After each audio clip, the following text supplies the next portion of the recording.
I'm ecstatic with the team. I heard lots of things before I took over the national team position, but the attitude and the commitment and the professionalism of the players has been outstanding. I've had no issues with nothing disciplinary, no attitude problems. The players have been fantastic, trained really hard, 100% effort, 100% commitment. We've had lots of positive team meetings in here, talking tactics, talking about how we're going to play in the upcoming 2 matches. So I'm very impressed with all the players. The selection process was extremely difficult to try to get to our final 23 players. I know a lot of experienced players missed out, but it's very clear that we have talented players in Nepal. I said that in the press conference before I began, but now after 13 days working with them, I fully believe that we have so much talent in this country.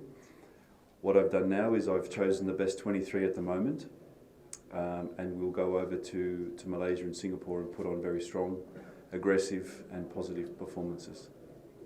I'm sure. Part of the excitement is to get these games completed and then get out into the country, see what other talent we are not picking up at the moment, but you see a lot of raw talent that needs nurturing, it needs encouragement, it needs a solid platform, curriculum, competition, and these players will rise to the top very quickly. So I'm very positive towards the talent base we have, and there's young players there that we are very good in a 1v1 situation. Our players are very technically good. It's now building on their football intelligence, their football education. They know how to work in small groups, 2v2, 3v3, 4v4, taking that up to 11v11. So there was a lot of great players that were in the first provisional squad, that just a little bit of football education in terms of what's required in international football was a little bit lacking. And I said to all of those players, with more time, with more preparation, they all have a good chance to come back in for SAF Championship. Of course there's pressure. International football is results, but at the moment I'm not feeling it. Maybe ask me again on Friday night and it will be a different story, but I'm excited. I'm excited to see what the team can do in a big stadium with a big crowd, with the pressure that brings. But for me personally, it's a dream come true to be here, to be leading a country, to be travelling overseas, playing in a major competition, and I'm excited because I know I have a team that is capable of achieving things. So pure excitement. I can't wait for Friday night. Result-wise, of course results are difficult to predict, but in terms of performance, I'm looking for a very strong, aggressive, positive performance that we, without giving too much away, we won't sit back and wait for Singapore or Malaysia to come and break us down. We will be on the front foot. We've worked a lot in the training camp about us holding the ball for longer, maintaining possession, being dangerous at the right times. And the players have responded really well. So I'm looking for us to not be stepping back and accepting that the other countries are higher ranked than us. I've been really impressed with the players' attitude towards playing positively and attacking with some real intent to score.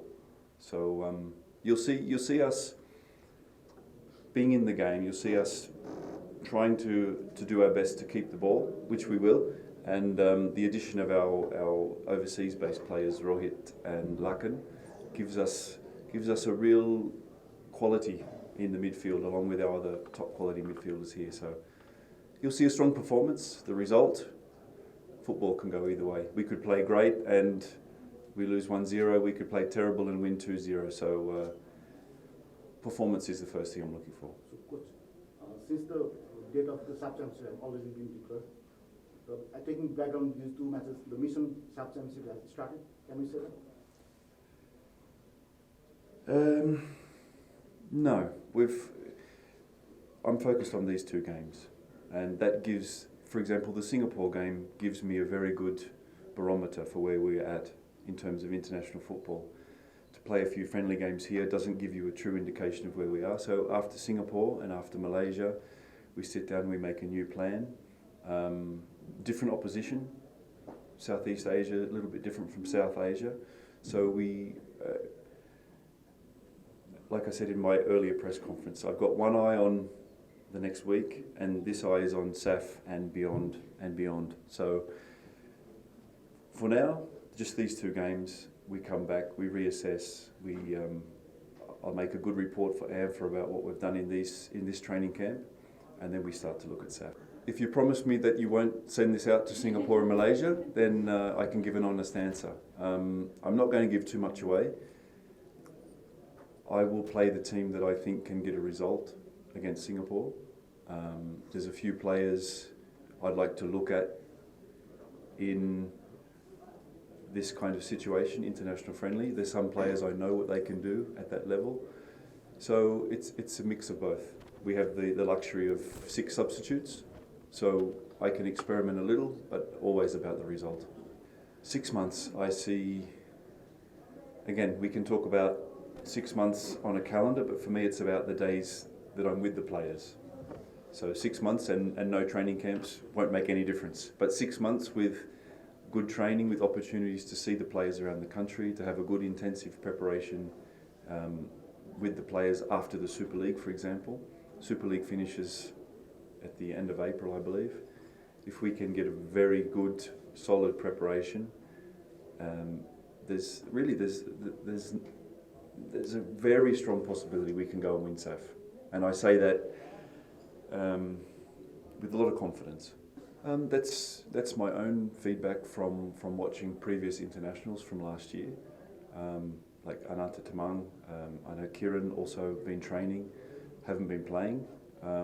So those kind of players are crucial to what we're trying to do. And we've had a very intensive 2 weeks here. We've done 20 sessions in 13 days. So I've put a lot of pressure on these guys, the experienced players that maybe haven't been playing enough club football. So we've really overloaded the tactical and football conditioning side of the preparation. And of course, if I didn't believe they weren't up to standard, then they wouldn't have been selected. So I trust that those guys, they have the professionalism that they've stayed in good condition, and they've integrated and come up to speed very quickly. So no, it's all been, like I say, everything's been based on my opinion. I said before, social media, I don't have it, so I don't know what's going on outside of my head and the pitch. So it's just been me and the players. All the decisions are mine. I think it's important that as a head coach I take full responsibility for the good, the bad and the ugly.